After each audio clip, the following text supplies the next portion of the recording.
Hmm? Hello and welcome to our monthly Zoom 24th of September. The topic is Means of Art in Iconography.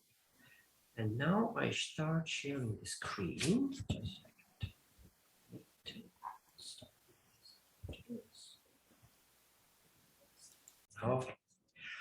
So icons are called theology in color, and it's a synthesis of art and theology. Besides, Christian iconography was born long before contemporary terms like art and aesthetics. Is it still okay to speak about icons as I speak about artworks? I will put it in a different way. How legitimate it is to evaluate medieval iconography as we evaluate contemporary art, or Renaissance art, or the art which we call classical. And I put together these images so drastically different, not to choose which one is better. My idea was to show that both of them were made as artworks, do we admit it or not, even though they may not look similar and they may even look aliens to each other. So this portrait of a young man demonstrates sorry, what we used to call classical artistic approach. We can acknowledge that the artist has an excellent knowledge of forms, colors, composition, etc. We can also say that he uses these means to mainly reveal the character of the young man and to invite the viewers to admire what he created.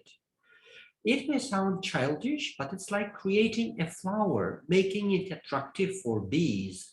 Okay, not only attractive, it's depth and many other great qualities, but it's still about the personality, first of all. Let's bring it to the extreme. Even if it may sound ordinary, let's say that way. Artist painted a beautiful portrait and we love it. Well, this can sound like the words of a viewer, not an artist. An artist would say differently. What a great job. Because it's a job to coordinate thousands of minor and major things to make the image be what it is now.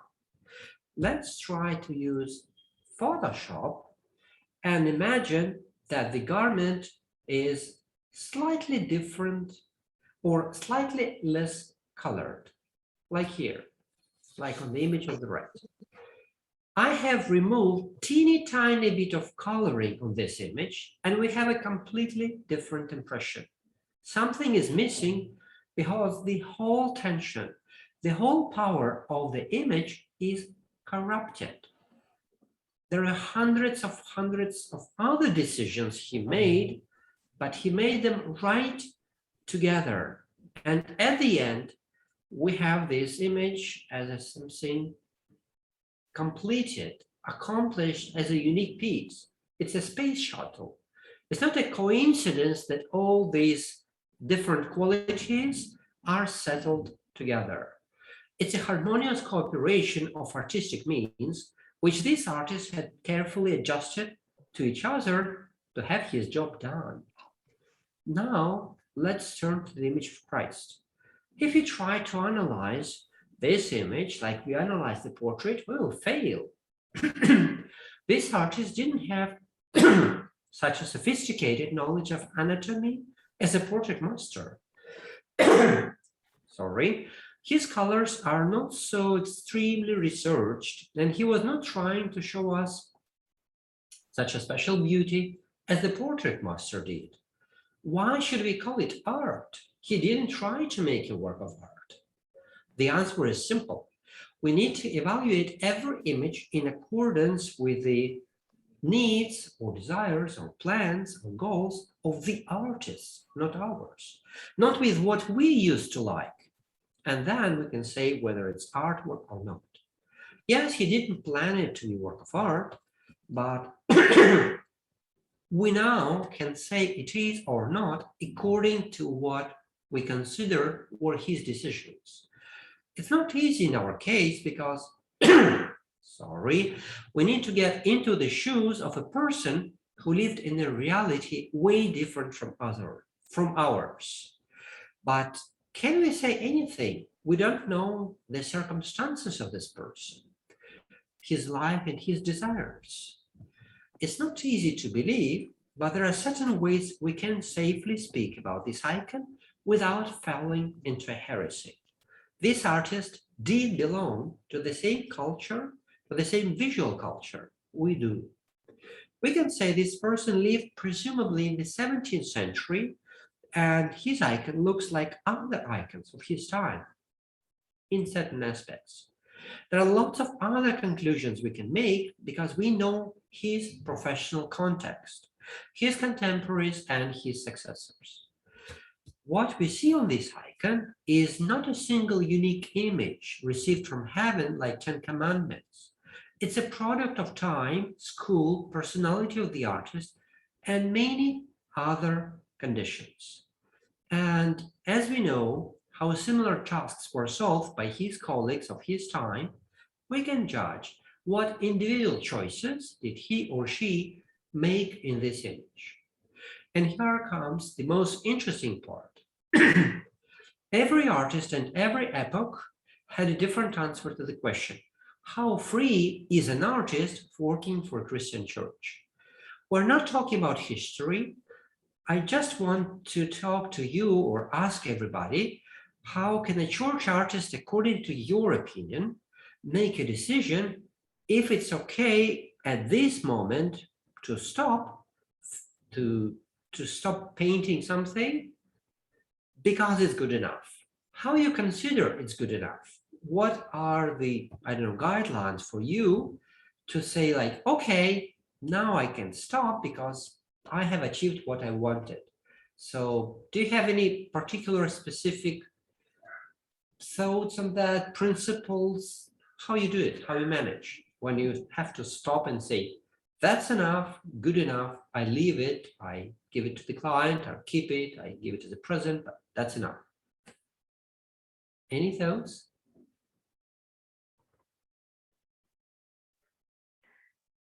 Sarah, yes, yes. I think for me, I reach a point where I know if I continue, I have an equal chance of messing it up really well and maybe improving it. But I reach that point where I'm like, if I keep going, I could really screw this up. So it's done.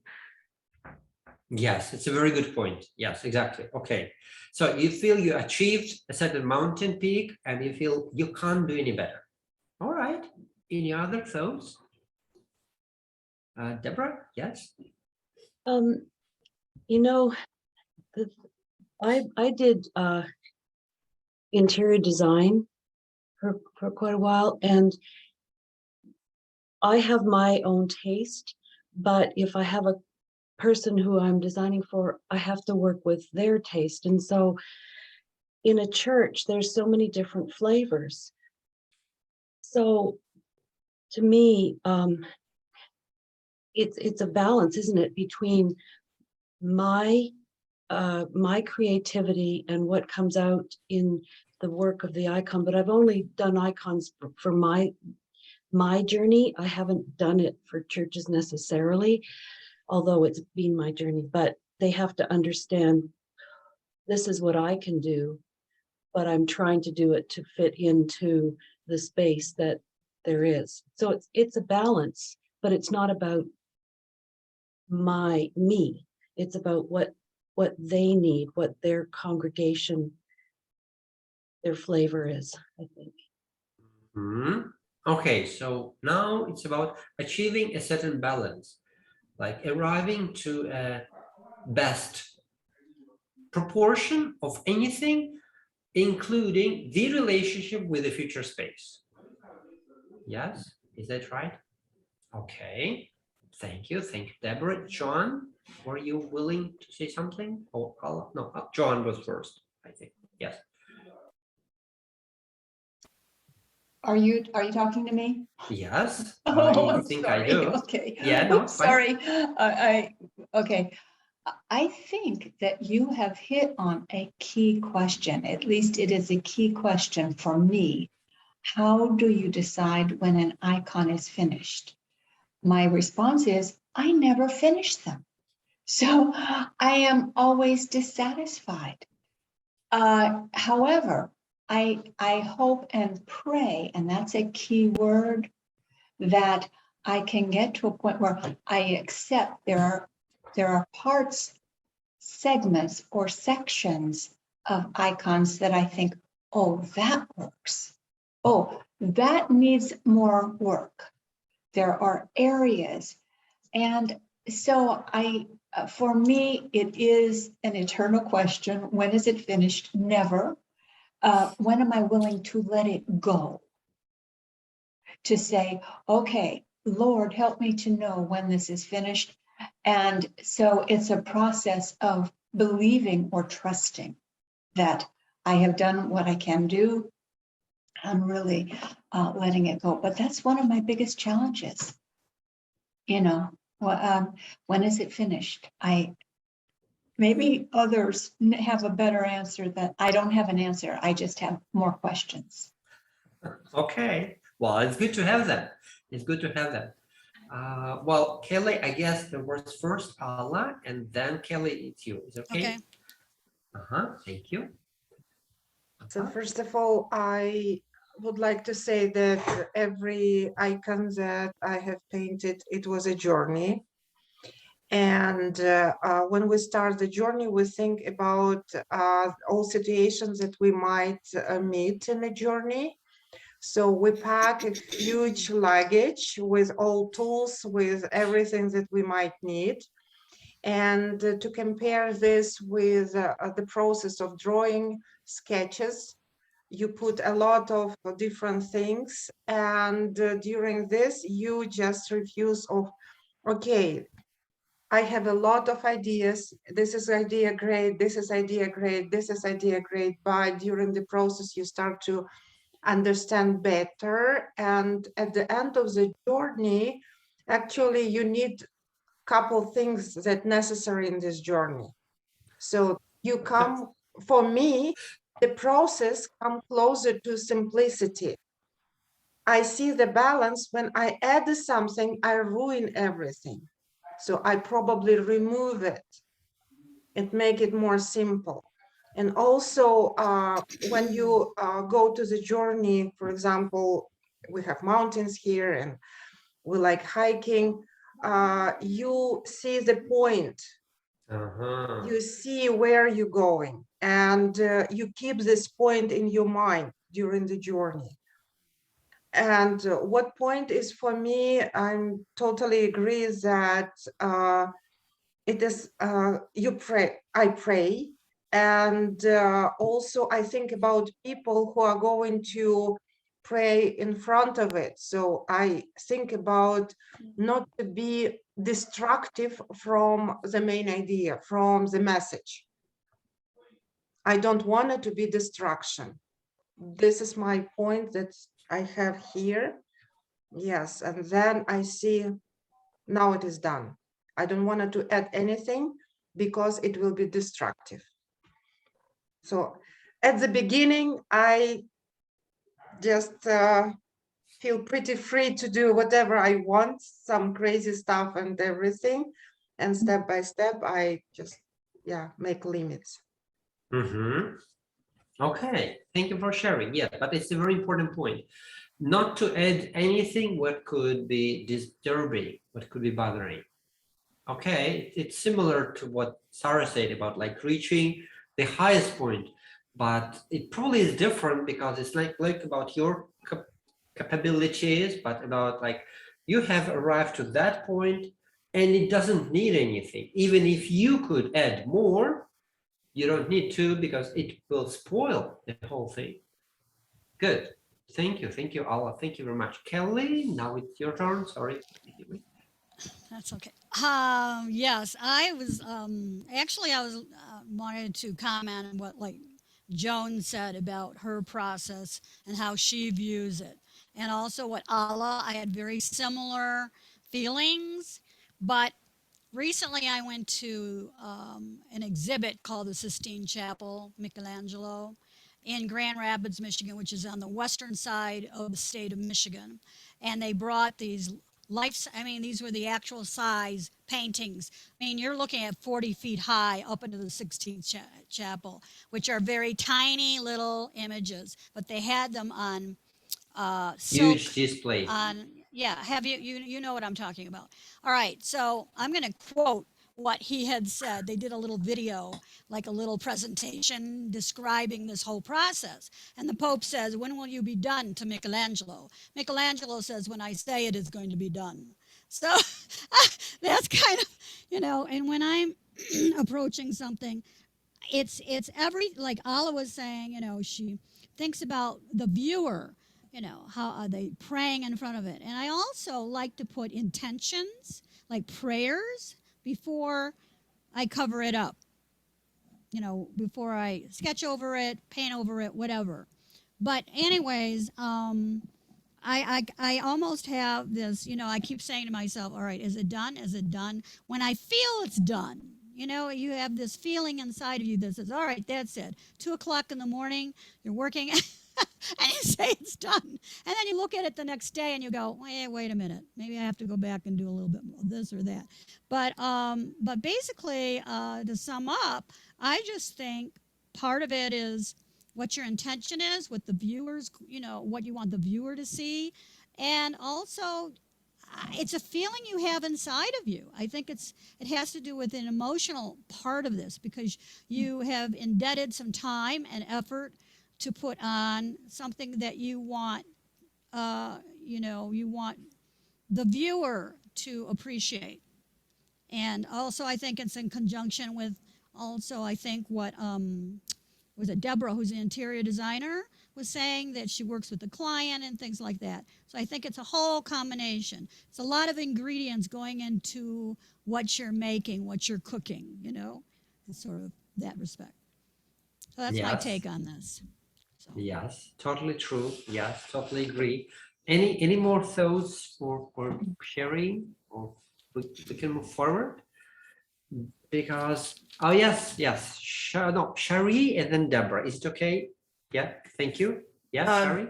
This conversation makes me think way back when I was in art school, and I had a professor who said that when you're finished with your paintings, now go take it home and live with it. Mm-hmm. And it was, the point, and I know I do this with my icons, where I look at it and I think I've reached that point, that I'm done. But that's when I take it and I'll put it in somewhere in my living space and live with it. And sometimes I do. I wake up and say, oh, okay, that's not done. And then sometimes when I can walk by and see it, I'm like, okay, it's done. Interesting, but how, so this only is a story about inconsistency of your decisions, but how you make these decisions. Is it like to be able to evaluate things in different periods of time, like not to look at it once, but to look at the image supposedly accomplished? Like Ala said, throughout the journey. Mm-hmm. And I think, the most decisions I think are always made right at the beginning. And I always think of the sketches that you had us do, making the little, thumbnail sketches throughout to make those decisions. And then the decisions get, the farther along the journey, and the goal is that it gets narrower because you're reaching that goal. Okay, totally agree. Thank you. Thank you very much. Deborah, you will wishing to say something? Well, it's all been wonderful to hear all these different avenues or thoughts. I have a piece, but the journey, it is a journey. And, there's all these ideas at the beginning, and it's like distilling something down, and it becomes very rich and thick when you let go of all the liquid that's excessive or whatever, and all the drawings and ideas. But it's also a journey for me when I'm working on the image is speaking to me. And my first commissioned work, I was so nervous, and the face of Jesus he looked he looked miserable. And I thought, oh no, my own doubts and feelings are coming through in his face. I thought, okay, I've got to pray more. I've got to trust that he will figure it out, not to put my emotions into his face. And it suddenly started changing. I had people praying for me, and it's amazing how the inside comes out in the picture. So it has been a journey, and I do live with it. I go in the morning, and it's like, how are you this morning? And I see, oh, that needs to be changed. And it is living with it. And it's living with scripture. So the scripture is alive, and so is the icon. And so when I have a peace inside, that's done, it's done, then I know I don't need to do anymore. And I seal it. I can't do anymore. Okay, so you have all the approaches together, like arriving to the the best state, and to arriving to the state when you can't add anymore, and your abilities do not allow you to feel that you can add anything else. Okay, that's right.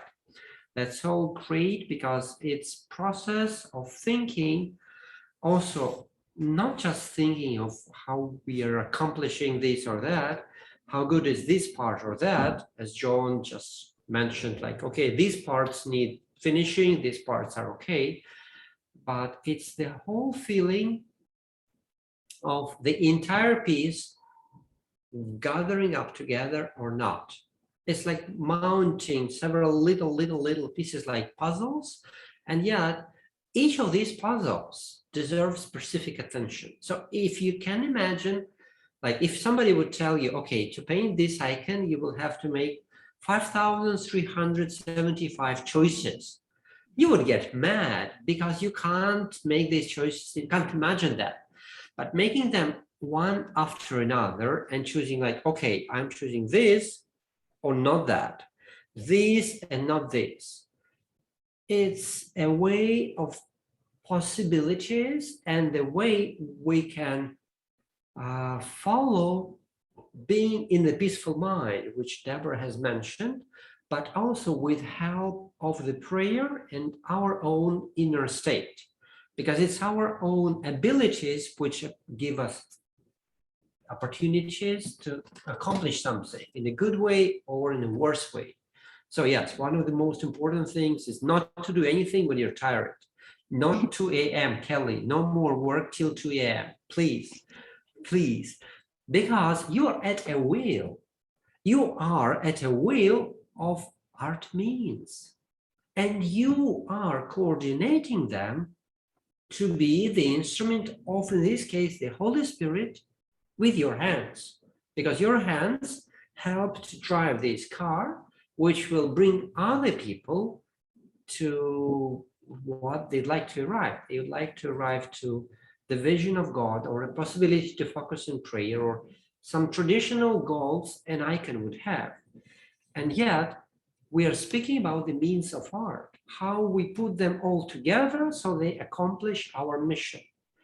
And painting this kind of icon is a typical task, but even the typical task can be very challenging, because you're always tempted to choose a better blue, a more bright blue, or bright red, or something more beautiful, more black, more light. So there are hundreds and hundreds of temptations we always try to stand against. And this artist, we can say his icon is not beautiful in our understanding. He just did accomplish his mission without trying to make it beautiful. It was just beautiful enough to make it function as an icon, not as a portrait.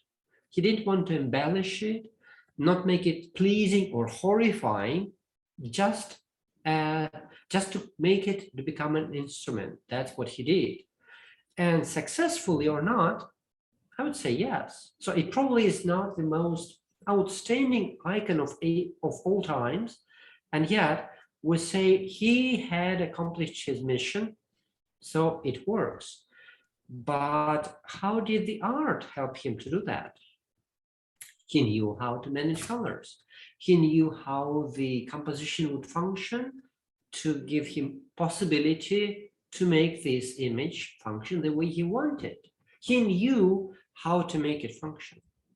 Because if you were thinking of your work as a certain number of actions, as a recipe you're supposed to, I don't know, embody to have your image done, it's a whole different story. Because that's how iconographers very often are taught today. But if we compare the approaches, we'll see the difference. Because for the old man who lived, or lady, I don't know, who lived in supposedly, I guess, 15th century, he or she enjoyed putting together the red and the green, the size of the head with the size of these little images around him. So they all make a story, and the story is not about performance, not about accuracy. No, he is just talking to us with means of art. He is touching it here with a highlight, because that one little highlight will be enough. He is making these black crosses on the white garment, because these will help to bring forward the central figure. And further, we can discuss many, well, dozens of decisions this artist made to make this icon be harmonious and function as an icon. But when I look at the image on the right, I only can start explaining the decisions, the actions of the iconographer who did it by necessity to sell it. What I see is the desire to make it look expensive, to make it look well done and accurate and so forth. So was he an artist?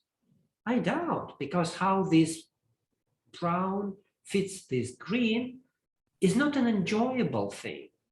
It's just something you see at a supermarket. This green lays near this brown, but they have nothing to do with each other.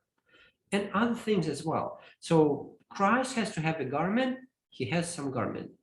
How this greenish blue is with this pink, well, they have some contrast, but do we see any flavor, any flavor of the color, any specific relationship which artists would have made?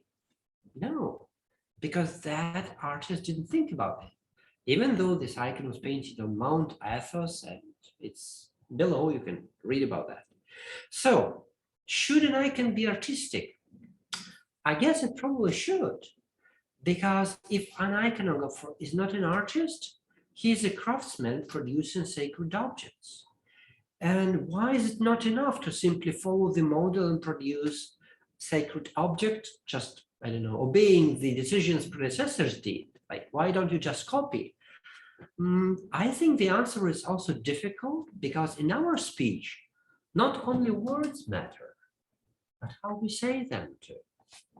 What do we mean by that? We can say very delicate words, but what we mean by them can be very mean. We can say very nasty words, but we can mean very good things by them as well. So not only what you draw matters, but how you draw matters. Not how you plan it, but also how you realize the plan matters. And one of the most important problems is to convince other people in something. You have to firmly believe in what you're doing.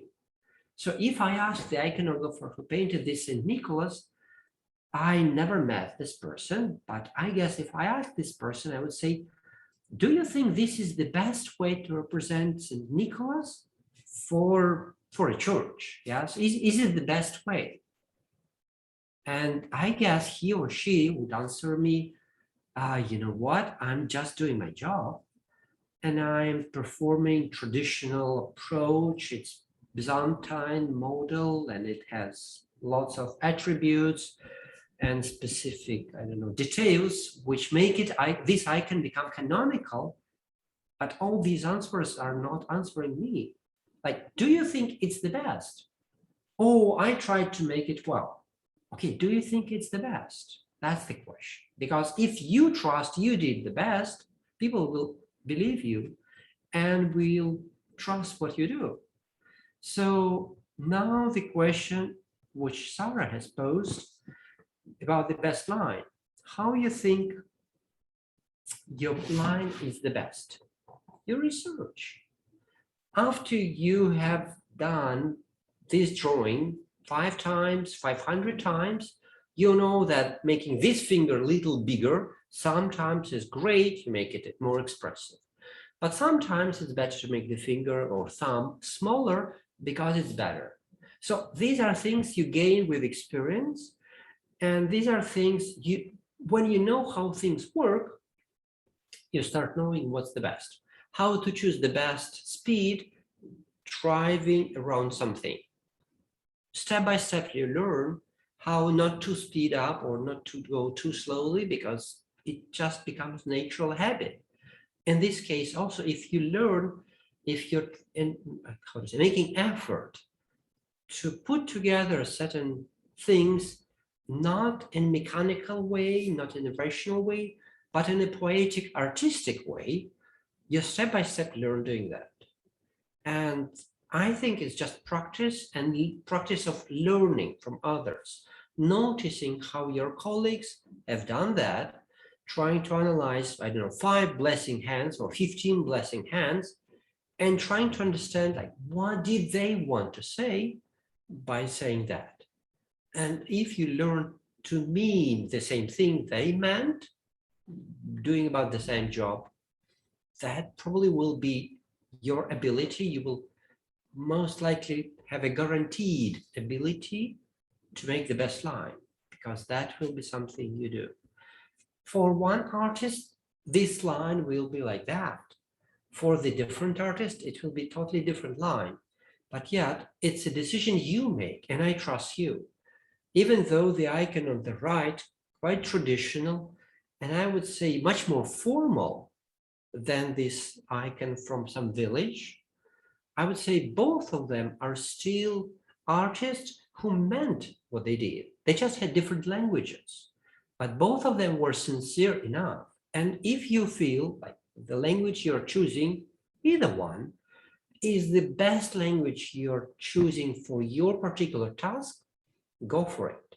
So it just has to be your own speech, your own decision. It should be following the tradition. It should obey the rules of tradition, but it has to be you speaking with the language of tradition.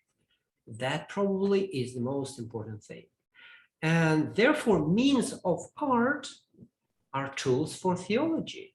So how we use them demonstrates our theology. How we depict Christ means how we see him and how we suggest others to see him. And I think that's serious, because for someone in the countryside, the image on the left is the image you would trust and people of your countryside would trust. And it's intermediate, it's straight, it's yours. The one who studied somewhere, had some education, can't pretend there is no education. You can't pretend, you can fake it. So you come from your background and you make your own jobs the way you think is the best.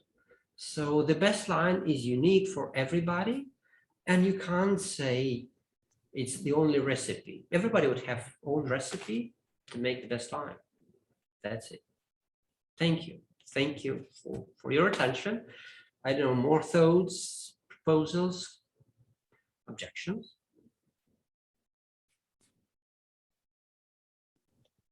I have a question.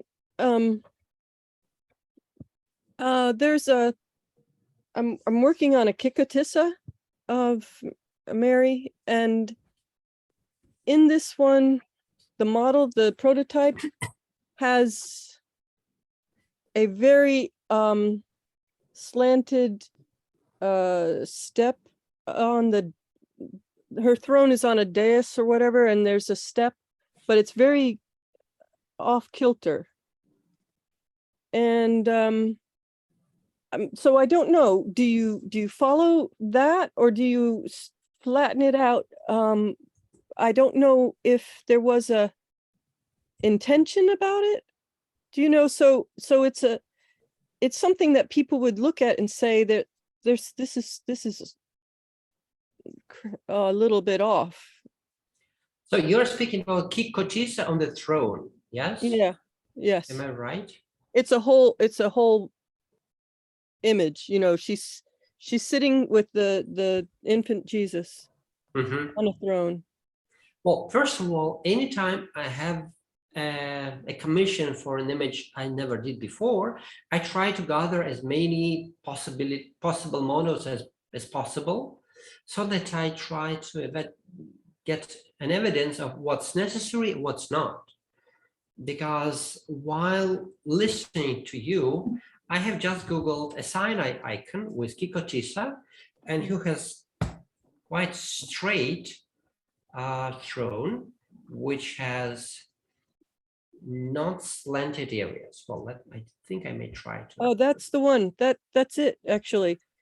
And that Okay. So yes. Yeah. So So you mean the part under her feet? Yes. No. Yes, the step. So the first one is sort of flat, and then the second one has a very steep angle. Mm-hmm. Or compared to, so, and it's sort of floating in a way too. Yes, I understand what you mean. Yes, thank you very much. So I would say the answer is of that type. Drawing the objects on an icon, we do not pretend we are making a still life and trying to analyze concrete physical laws according to which this object has to be depicted. And sometimes iconographers break the rules, maybe in a reinforced way. So they are proud of breaking the rules. They intentionally show how the rules are broken for our eyes, not to try to find relationship with the real world.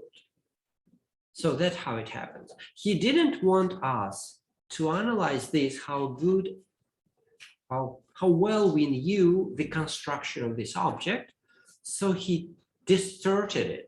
He tried to make it look unreal for us, not to find the correspondence with real object. Okay. But from the other hand, it shouldn't look crazy.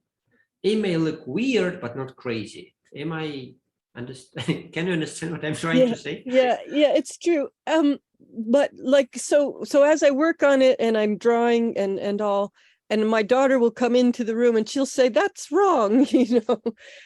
So what I'm seeing is that people react to it in a certain way. And of course, I'm not finished, so I can't even say how it's going to be.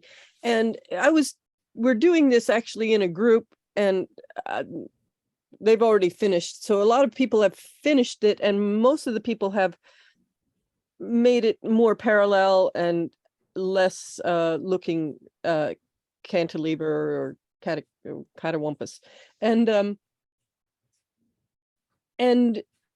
I actually would like to keep it the way it is. But anyway, but if you look also at that image on her arm, which I did change, one of her arms looks like it's disconnected from its shoulder and lowered a lot. And that as a physical, you know, person, you would never see that arm moving in that area or placed there. So, I mean, I am working on that because I always haven't. Let me open the icon again, just a second. Yeah. Sorry. Trying to get it. And this is another aspect of, you know, is the art, you know, I don't know exactly with the mind of the artist, you know, but for me, the way the step goes, it may feel off, it may feel unconnected, it may feel disjointed or in movement. And actually, I'm okay with that because I feel that sometimes we are supposed to have a feeling of unsettledness in order to interact with that person. But her right arm looks as if it's Broken. broken. Yeah. But you see the two stars on her shoulders indicate a very steep angle there too. But I'll try to find a better one. Okay, no, I'm listening carefully and I'm trying to find the answer, which is only this. So we should not bring temptation to people who'd like to see the icon. So if we need to change something, we probably should. Or in other words, yeah. When these people were painting this, okay, let's keep this one. When these artists painted this icon, for him or her, it was natural to do this way. Because someone who composed, like Prophet David or somebody who helped him, who composed the Psalter, sometimes wrote the phrases which now can only be accepted as something archaic. Yes, we don't speak this way. Right. But for them, or for interpreters, or for him who wrote that thousands of years ago, that was natural. Yeah. So if we use it, we need to like make it ours without losing the content, without changing much the approach and the whole image. It has to be something we can say, we how to say, like it's our testimony. Yes, it has to become our own testimony of certain thing. Like, okay, let's say this. I'm asked about some saint who lived in a desert, and I read his life and I see there are 5 miracles he produced. And I would say, you know what, like to someone, yes, I have read this book and I will tell, well, I will be telling this to my friend. And I will tell to my friend, you know what, I read about his life and I see the description says he had 5 miracles. I'm not sure what was happening to him. We, in our time, probably can find some rational explanation. Probably there's no explanation, but that's how I trust now his life was. So I either accept it or I rephrase it, but in some way I make my friend believe that what I'm saying to him is my own opinion. Yes, it's your own opinion how should be represented the Mother of God in this type of iconography. That's it. So I suggest maybe finding other examples which will show her arm not so drastically broken and less. Probably I would also follow your classmates' example to make more parallel the line of this footstep. So just not to make it too specific, because I remember entering my friend's studio and she was painting an icon of transfiguration, but she took the model from a miniature where like the mountain had 2 holes under which there was Christ coming up, and on the other one, Christ going down from the mountain. So in the miniature, it was okay. But as she made the mountain very contrast, it looked like M, which was not Subway, which was not McDonald's, but very much Subway in Moscow. And I said, look, your mountain is like Subway in Moscow logo type. Okay. Yeah. So you may just a little bit define something differently from the model, and you may occasionally come to the situation where you're making not a blasphemy, but make other people doubt whether it's a good image or not. May other people bring to temptation, like, why am I seeing this? So it has to be like yours. You cannot say, oh, that was the model who made me eat this apple from this tree. No, no, no. It was you who eat this apple. And you suggest this apple for everybody to eat. So yes, it's not easy. Sorry, yes. Sarah, yes? Yeah, I really like what you have to say, and I agree with it. I think what I run into, and I'm guessing Marie, you've probably run into this as well, is that people who like to read a lot about iconography and the history and stuff, they kind of latch on to certain ideas. Where I was just thinking with the steps, well, at some point there's this idea that you're showing a different perspective where they're looking at you, you're not looking at them, and there's all these technical ways to show that. And when we look at it after having studied the perspective that we're used to, it can look weird to us. And so I like what you have to say, Philippe, about that. But I feel like we run into that a lot. You know, if I create an icon and somebody says, well, it doesn't have the little blings that you need, because I read somewhere it needs blings, you know, little specks of light or whatever it is. And I go, well, you know, and it's a little difficult for me to kind of explain, you know, there's a freedom that we can take, you know, like you say, we still need to honor what's gone before, but it's hard to argue with people who've done all the reading. Do you know what I'm saying? And think that there's all these rules and things that you have to put, that maybe they worked for people 500 years ago, but now we're like, the step looks weird, you know. Can you maybe talk a little? Yeah, well, about blinks, it's very easy because it defines the border between two worlds. It's just such a thing. If there are the blinks, it means you're demonstrating the physical light. Like currently on my glasses, you will see the light. If there is no blink, means you're not trying to represent the physical light. That's it. So either way, in one case, you're forced to represent everything really. You have to be truthful to nature and show every little feature taken from the nature. And in other case, when you don't draw the blinks, you can make your image abstracted, as many predecessors did. So this is choice, and that's how you define it. So if you're forced to make the blinks, that means you're forced to make everything look naturalistic. If you're not. No, I guess, sorry? I'm sorry, maybe I didn't speak very clearly, but I guess my question is how to respond to people when they insist that you do it in a way that's been done, that you do it in a way that was done 500 years ago, let's say, in ways that our eyes, it doesn't quite make sense. You know, the broken arm of Mary, or the step that's a little off, and people say, well, this is how they did it. This is how you have to continue doing it. And we say, but it looks weird to our eyes because we live in a different time. We have different understandings. Does that make question. sense? It's a right question. But if you look at Chagall's drawings, he has lots of broken arms. But nobody cares because for him, for his way of performing his images, this was not important. Yeah, so you find a way in which this, I shouldn't say weird, but unusual way of interpreting reality will not be a problem. So your language has to be as natural as possible.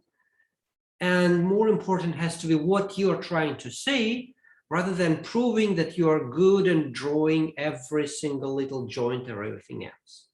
Or you know how to avoid speaking about details, like you're writing a book and you're saying, John, I don't know, woke up at 7, then at 8 p.m. he was there. How could he arrive there in such a short period of time? Well, there was a train, there was something. But if from the very beginning you don't say digits, in the morning he woke and in the evening he arrived, you don't create atmosphere of facts. So you're not speaking about facts, you're creating an image. And in the image, fact-checking is not necessary. So if you put yourself under this kind of rules, which are supposed to be applied on your work, it's one thing.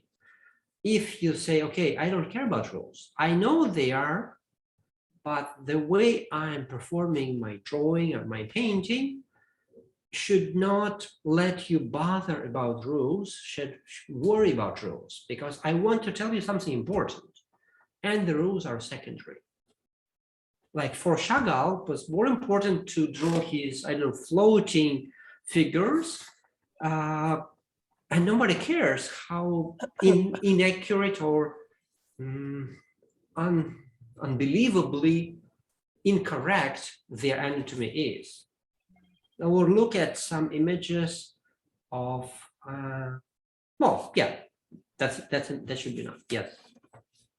Allah, yes. I would like to say that, did you notice that when first time you look at this icon,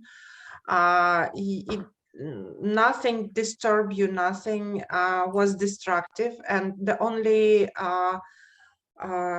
you notice that the step is like this, or the hand is looks different just when you start to work with this, right? I'm talking to Maria, right? Yeah, yeah. So that's why I totally agree with Philippe that the language is very important. And sometimes when we tell the story about something happened, we add some details, not add some details, maybe we add some feelings about this to make the story more lifelike, to deliver the message that we are going to talking about to our friends or relatives. This is, I think that, I don't know, maybe check, I notice in this image that this step one was straight, another is a little bit like bad, curved or off, because the images from around this, because some lines was like this and some lines at the top were just this. So probably the artist would like to get this balance. Okay, so this step echoing these lines, and this step is slightly bended because these lines I need to be bended, because it always because. I think so. Mhm. And if you take to copy or make the image just the middle of the icon, you can work with this differently because you don't have these images around. Mhm. You don't need to bend this step just because you don't have these lines. So it will be your own decision how to make it. This is my opinion. No, very beautiful one. Yes, it's something I was going to say this time, but I probably will be saying it in the next time. As like what artists do, they search for solutions and they find solutions. So the icons look the way they are, not because they wanted to perform something, but because they wanted to convince their contemporaries, to bring their contemporaries to certain important understanding of something. So it's not a nice picture to embellish the church. It's a statement of something new, fresh, powerful, which has to be like terrifying you or kind of reconvincing you of something. It's not your small talk. And if you're thinking of it, if you're trying to prove something, you will be finding new solutions. Like movie makers today, every movie has a new invention. Every movie has something new to add to the old experience because there is no old means enough to solve new problems. So every generation of iconographers was solving new problems and new artistic style was invented because the old one was not enough. So if you find the one which will be okay for your task, for your goals, that will be more trustable. Because when you try someone's recipe and it's not functioning, means you probably should find your own. And I have one more question. Sure. And you were talking about, is this the best work or is this your best work? And I don't know about everybody else, but I never feel like I have the best work. my best work. You know, but that's because I'm a beginner. I just don't know what I'm doing really. And I shall get better, you know, as I go. But that whole question of, well, I mean, even the things that I don't find artistically maybe in technically right or the best. I don't know. I think, you know, there's something that you know, I don't know. It just, there's other things that are speaking besides the technical quality. Okay, that's what we discussed today, the whole thing, the whole Yeah. Zoom.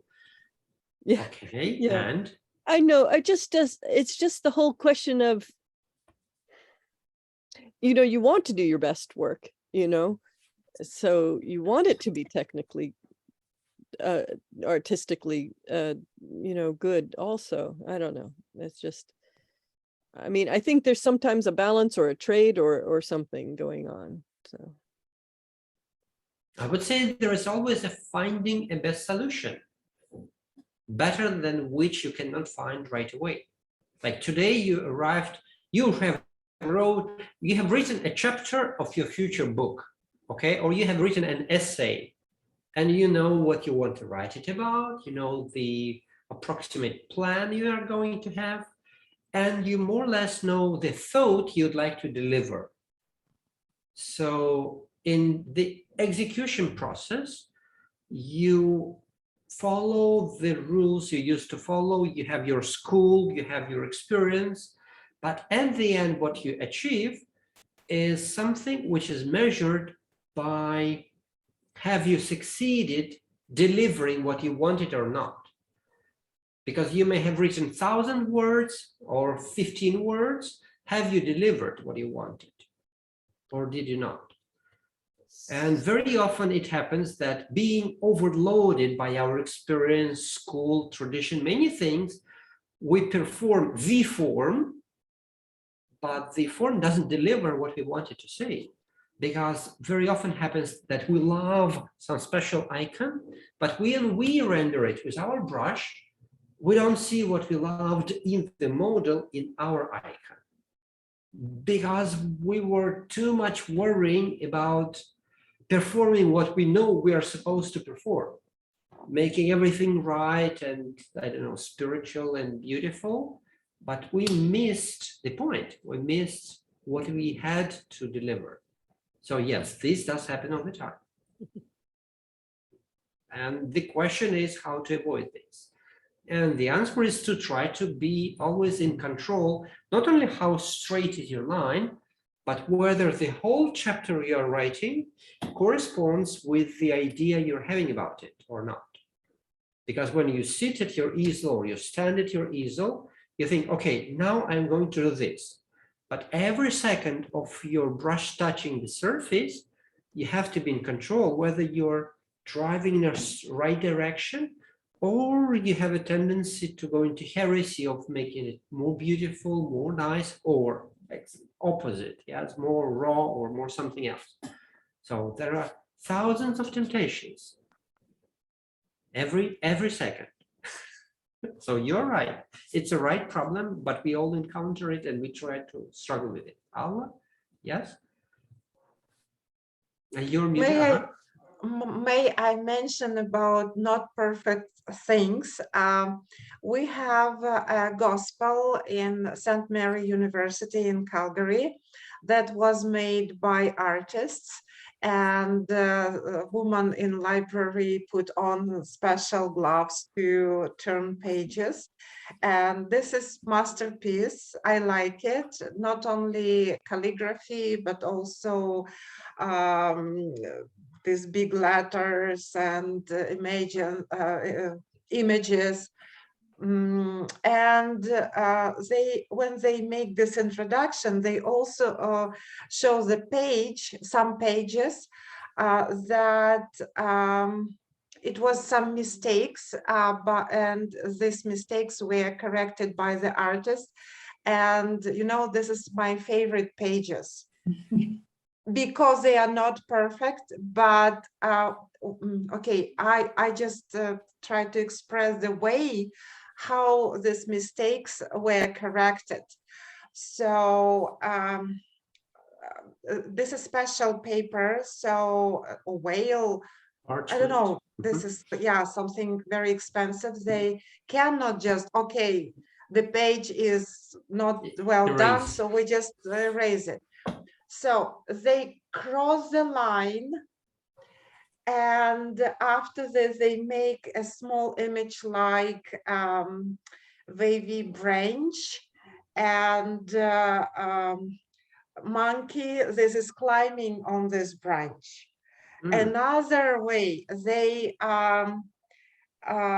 forgot to put some words because the process very, very long, and they just forgot to put the phrase. And when you read, oh, something is missing. So they put the line, and it was like a bee there, and like line of the flight of the bee, and phrase is under all page. And you know, when you look at this, it is very warm feeling when you see this corrections and everything. And this is like, this is it, and it is this not perfect things were made so perfect with imagination, with something new. And you got the feeling that it was not printed. It was not printed.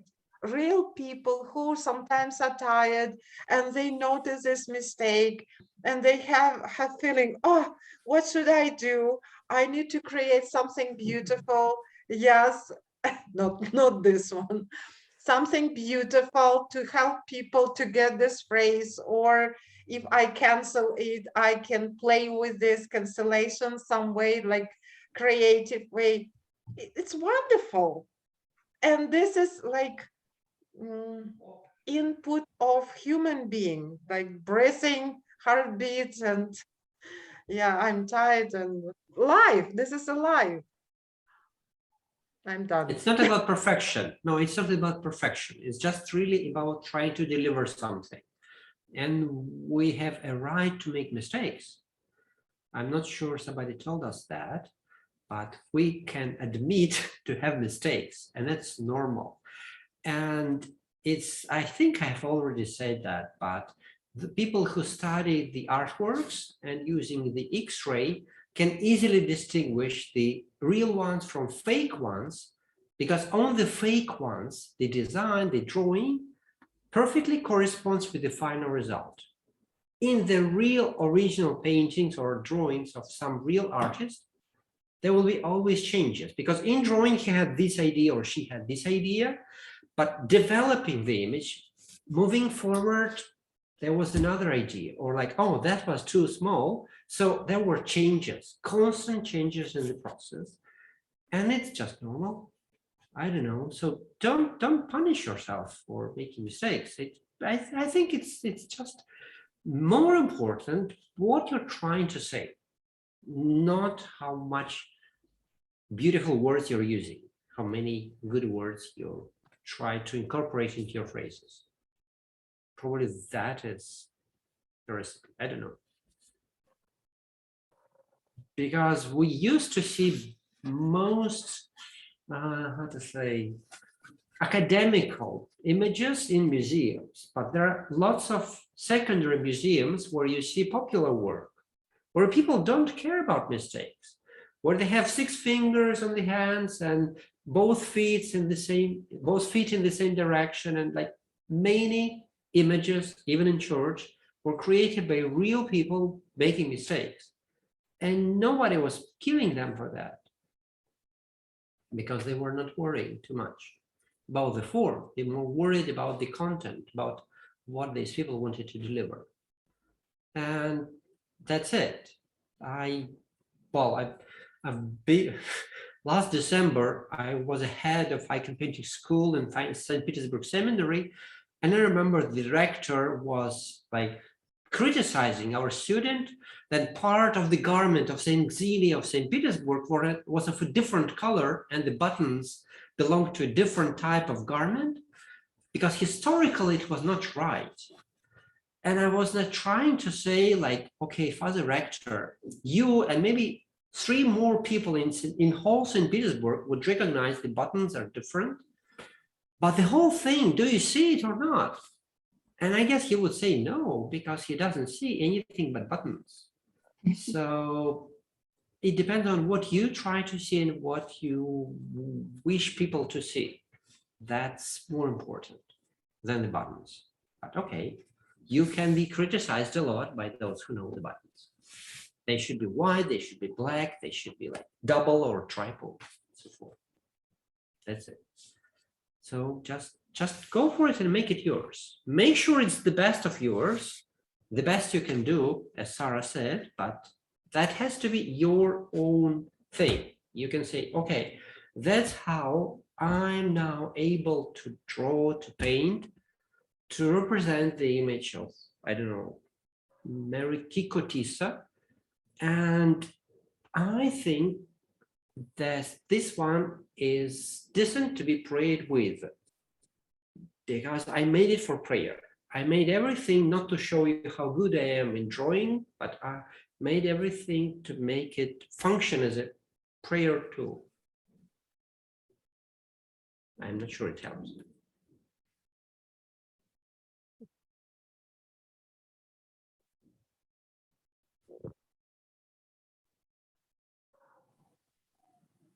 Wow, thank you.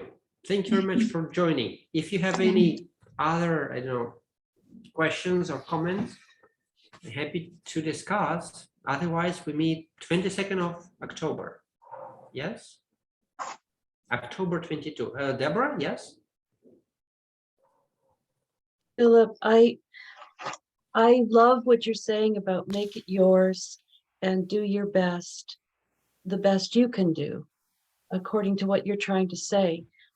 But I'm feeling like, I'm wondering, Sarah mentioned, blinks or whatever. I don't know what you're talking about, but I was asked about where's the white lines on the icon, and I've been to many different churches, denominations, and all those churches have an element in them which they think is really important. It's all different forms of worship, and so I see the icon as a different thing too. But my concern is that Chagall is whimsical and stuff. He's not following a foundation, and he's not, well, He's not all an I'm worried about is iconographer. That's perfection. true. Yes. Perfection, and God created perfection in design. If you look at a plant, how it's all organized together, it comes perfectly together, but there is imperfections that we might not even notice, or a little seed that's off, so I'm just a little concerned about not trying to do perfect. Some people are amazing at making things perfectly, and I feel like criticizing that perfection isn't fair to their ability to who was it, Michelangelo or somebody, or Leonardo da Vinci, perfect circle. He could draw a perfect circle, and that was very impressive. So I wouldn't want to criticize him for making his circle perfect when it should have been like just whimsical, And that Mary, her arm looks like it's drooping, but maybe, have you ever seen a camera take a picture that's moving, and so there's movement in it? So her arm is, maybe she's just bending down to hold Jesus, and her foot is lifting up. Maybe that's the atmosphere. And I was also told, because I'm a drafts person and perspective is very important, that icons are very different, and they're meant to make us feel a little off balance, because only God keeps us in balance. Mm-hmm. While you were talking, it came to my mind the term convincing. Okay, so it has to look convincing for yourself first. Like if your hand, it may be clumsy, may be correct, but it has to be convincing for the context, for the image you're making. Okay, as any, I don't know, someone who makes a film, yes, the actor acts very similarly how he or she should act, but we don't trust him or her for a certain reason which we can't really describe, not convincing, because this very person does not believe what he or she is doing. So that's what I'm trying to say. Yes, it has to be convincing for you. You're convinced that it's the best line, it's the best 10 which is convincing me. Maybe realistic, maybe less, but that's how it has to be in this particular case. Next time I'll do it differently, but here it just works well. And please avoid the word perfect, because I don't know, Because I love how it is perfect Corgis right says, now. humans are not perfect, and God never uses the word perfect when he describes, oh, well, people don't use word perfect when they describe God. Perfect means stopped, not changeable. Hold up, please. I Okay. think in the days of creation, Yes. the seventh day, but of course, the Lord rested, but I think it was on the sixth day after he created man and woman, and he said, and it is very good. Yes, but not The other perfect. 5 days were good, Yes. but the sixth day, it was very good. So Yes. maybe that's what we might think about, making things that are very good. Trying to. As much as we are able. Yes, totally agree. Thank you. Thank you, John. Yes, that's it. Allah? Uh, uh, some people told me one day that Allah, the rest is the part of work. Do you remember this, Philip? And I remind this to Probably. myself very, very often. And I get that when I stop to paint icon, I cover it and I have a rest. I don't look at this couple days. I rest, I meet my friends, we go for hiking or whatever. And I come back with fresh eyes, and then I make decision. So rest is very important. Then after rest, I make decision if it is done or not. Yes, yeah, fresh eyes. Fresh eyes is very important. Yes. Yes, Kelly wanted to say something as well. I don't know. Yeah, Yeah. I'll thank you for saying that because usually I call it crunch time. I've done a couple of things through the years, and I just remember the 2 o'clock in the morning looking at it and saying, Too I'm bad. done. I'm not going to do that anymore. I'm going to follow your advice, Allah. I'm going to put paper over it, cover it up. This is not Just my don't look at it advice. for 2 days. Yeah, I think that's Universal. a good idea. It's universal advice. Yeah. But you know what? It's so funny. I'm listening to all these different thoughts that everybody has. And I'm just going to kind of, this is, I'm always trying to relate things to different things. And I'll never forget an uncle who came to visit from Greece. And we were at a Greek restaurant. And this is kind of how I perceive people who have been looking at icons for many, many years and they've ingested them. Okay, so it's supposed to be like this and not like this. So my uncle's sitting there at the table, and instead of bringing the bread out, they brought out usually, like different restaurants, like with the Latino culture, they bring out chips and salsa, right?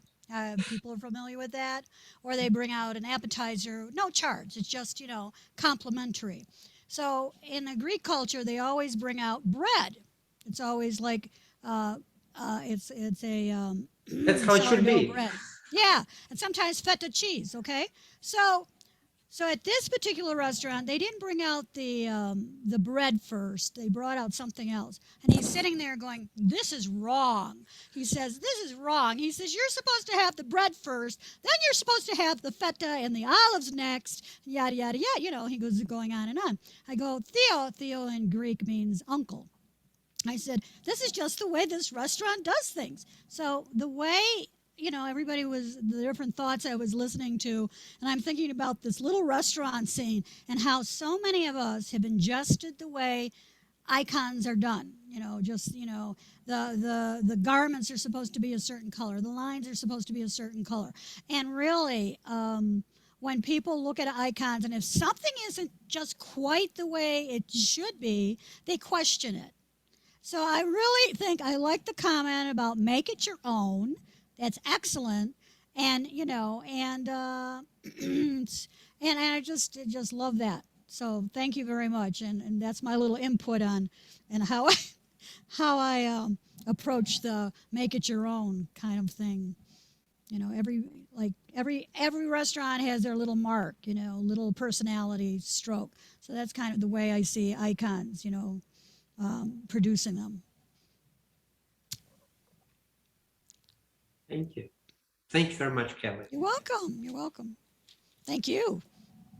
Thank you.